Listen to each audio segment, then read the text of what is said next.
Assalamualaikum warahmatullahi wabarakatuh.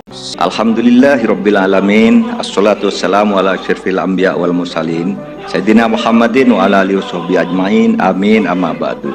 Apapun yang disampaikan oleh KPU berkaitan dengan tindak lanjut itu kan ada konsekuensinya, menimbulkan hak dan kewajiban baru karena putusan Mahkamah Konstitusi itu mengubah norma pasal 169 ayat 1 huruf Q. Atau sebenarnya surat menurut ahli, surat yang diterbitkan oleh KPU ini adalah surat biasa dalam rangka sosialisasi putusan Mahkamah Konstitusi. Nah, kalau menurut ahli itu sosialisasi, apakah memang tanggung jawab KPU untuk mensosialisasikan putusan MK itu? Ataukah kewajiban dari Mahkamah Konstitusi sebagai lembaga yang menerbitkan putusan terkait dengan perubahan norma undang-undang? Kenapa MK itu dalam memutus perkara 49 tahun 2011 itu memberikan kedudukan yang sederajat antara pengundangan undang-undang dengan yang namanya putusan mahkamah. Satu pikiran-pikiran yang sifatnya rasional yang harus kita gali, yang kemudian itu menjadi dasar pemikiran bahwa banyak pergeseran norma hukum bisa bertambah, diperluas dan atau dibatalkan, yang kemudian itu berdampak pada segi pelaksanaannya.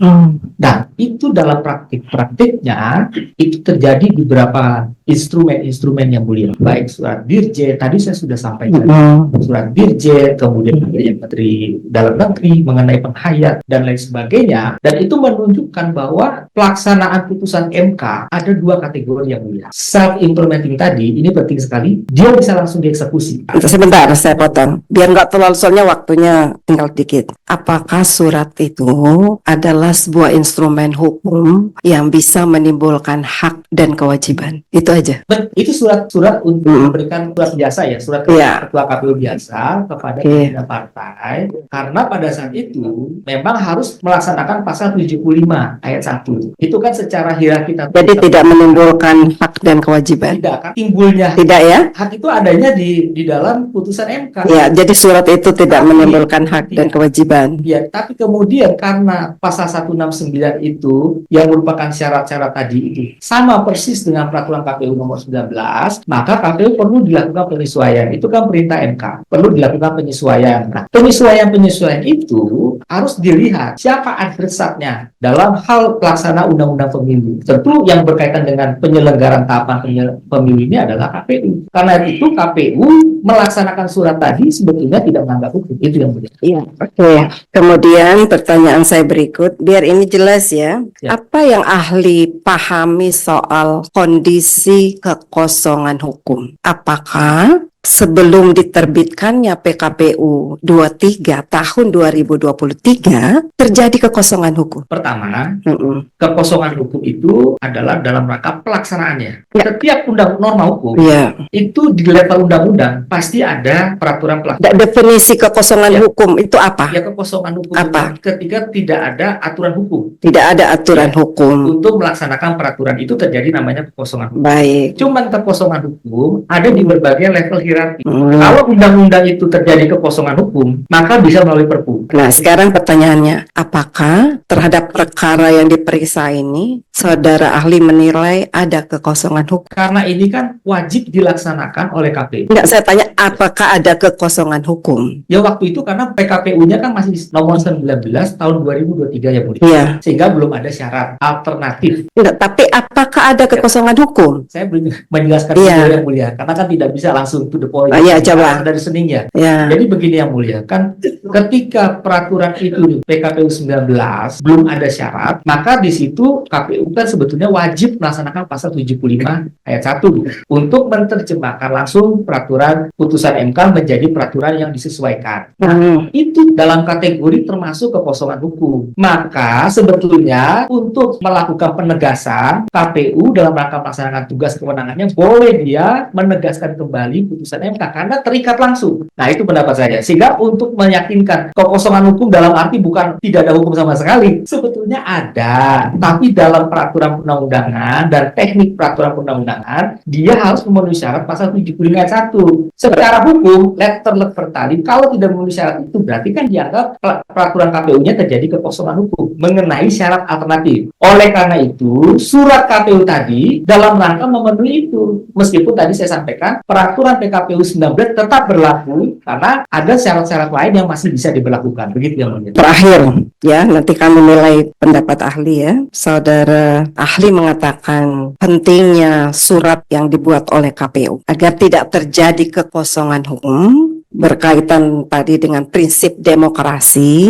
tidak ada hak-hak orang yang tercederai. Tadi saudara ahli memaparkan secara panjang lebar. Kalau kemudian PKPU itu tidak mengalami perubahan, kemudian tahapan pencalonan tetap dilaksanakan dengan mengacu pada PKPU 19 tahun 2023, menurut ahli, hak-hak siapa yang tidak terakomodir di PKPU 19 berdasarkan putusan Mahkamah Konstitusi? Hak siapa? Pertama, itu ada hak partai politik sebagai peserta pemilu yang bisa mengusulkan seseorang menjadi calon presiden. Ini sesuai konstitusi adalah partai politik yang mulia.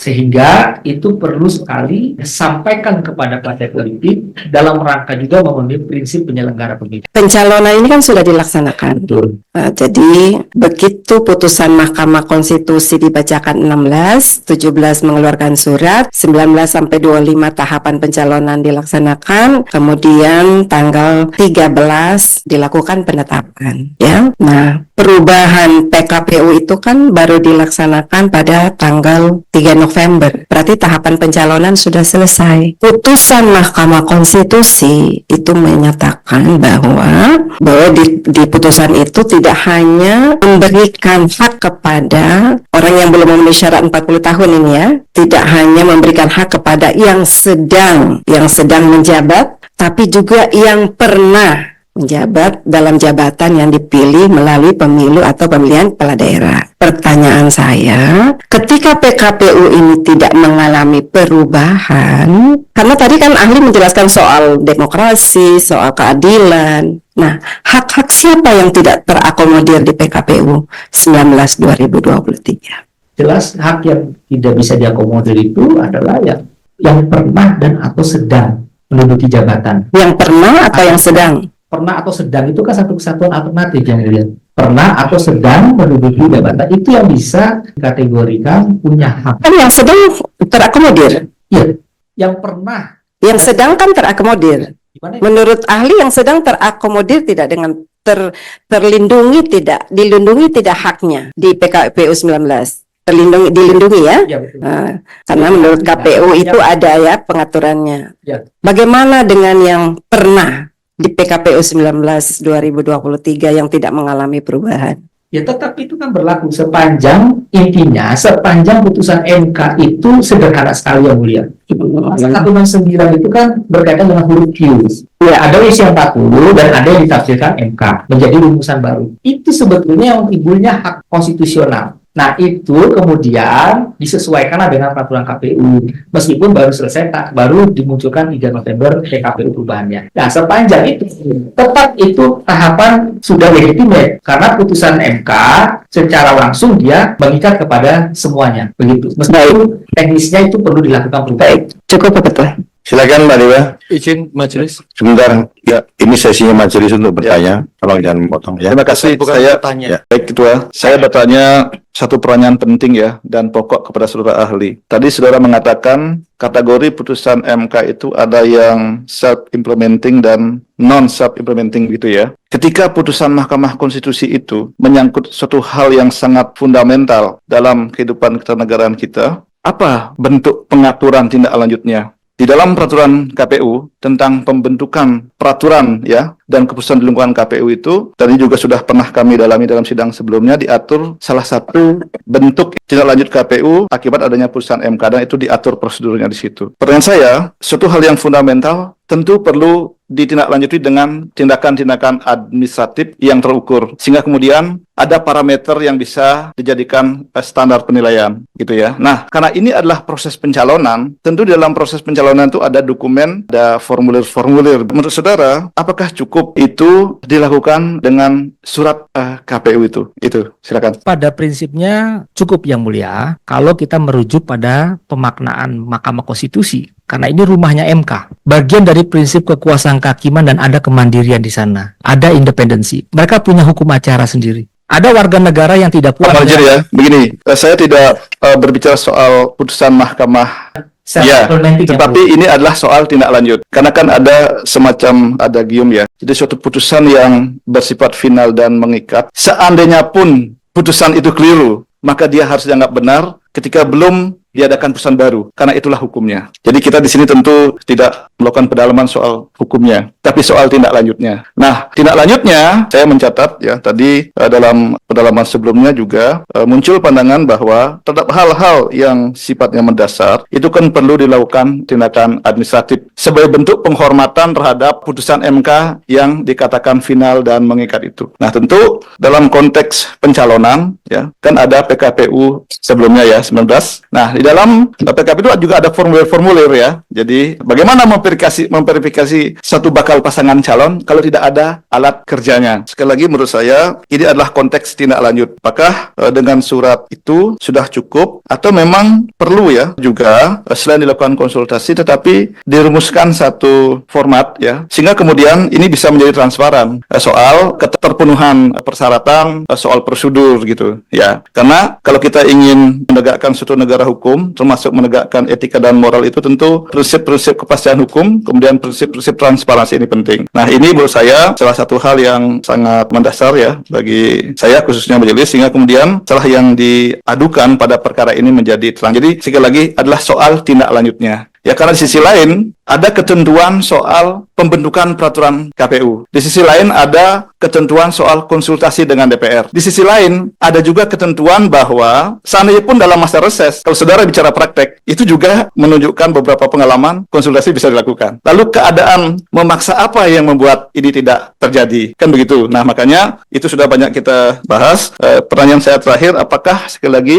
bentuk tindak lanjut? Tindak lanjut itu tentu tidak hanya sekedar aspek materialnya ya, tapi aspek formilnya juga, supaya ini menjadi jelas. Jika saudara menjawab singkat, cukup atau tidak cukup, kira-kira begitu. Silakan. Itu dalam waktu belum melebihi 10 hari sejak putusan MK. Artinya, kalau kita bicara peraturan Mahkamah Agung yang mengatakan on remata overheads dan itu beralih ke PT UN, itu berarti KPU dan diperkuat dengan putusan terakhir yang Partai Prima dalam pengadilan banding juga mengatakan kedudukan KPU sebagai lembaga negara itu juga berkonsekuensi dalam tindakan hukum, menerbitkan suatu keputusan. Karena itu saya menilai bahwa langkah KPU dalam melakukan tindak lanjut terhadap putusan MK sudah masuk pada wilayah tahapan teknis formil, yaitu bersurat kepada MK dan memenuhi standar asas umum pemerintahan yang baik. Sebelum 10 hari sudah direspon. Dan kemudian itu terjadi yang namanya komunikasi antara DPR dengan KPU teradu dan juga kepada pemerintah dengan surat menyurat yang kemudian itu baru diundangkan setelah tanggal 3 November. Tetapi prinsip dasarnya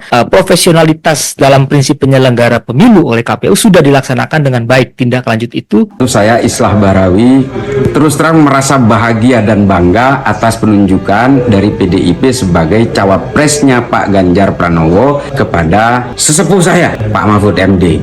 Kalau kita mau melihat sosok yang punya integritas perjuangan terhadap negara ini demi tegaknya hukum, demi upaya-upaya untuk menghilangkan berbagai tindakan-tindakan kejahatan koruptif di negara ini, maka saya sangat bangga untuk mendukung Pak Mahfud MD. Insya Allah dengan ridho Allah Subhanahu wa Ta'ala, langkah kita dalam mewujudkan Indonesia sejahtera lahir batin, adil dan makmur akan mendapatkan jalannya. Qabul. Menggetarkan, dedication of life disampaikan di sini mengajarkan kita agar bisa mengabdi pada bangsa dan negara. Hari ini kita meneguhkan hati, bekerja keras dengan api semangat yang tak pernah padam, menangkan PDI Perjuangan dan calon presiden PDI Perjuangan Ganjar Pranowo. 2013 lalu pemilihan gubernur Jawa Tengah PDI Perjuangan dan Ganjar Pranowo memenangkan itu, dan itu di bawah pimpinan Pak Puan. Insya Allah kita akan mengulang kembali di 2024. Mohon doanya. Semoga Allah senantiasa menuntun kita di jalan yang diridhoinya. Wassalamualaikum warahmatullahi wabarakatuh. Terima kasih.